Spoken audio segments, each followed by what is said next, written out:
Next question, if a plus ib is equal to root of 1 plus I divided by 1 minus I, then a square plus b square is ಅಂತ ಕೇಳಿದ್ದಾರೆ. So a plus ib is equal to under root of 1 plus I divided by 1 minus I.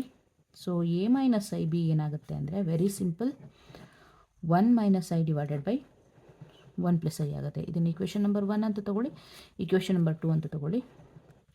On multiplying equation 1 and 2, a plus ib into a minus ib, which is equal to under root of 1 plus I divided by 1 minus I into under root of 1 minus I divided by 1 plus I. So ಇದನ್ನು root ಒಳಗಡೆ ತಗೊಂಡ್ರೆ 1 plus I divided by 1 minus I into 1 minus I divided by 1 plus I ಆಯಿತು.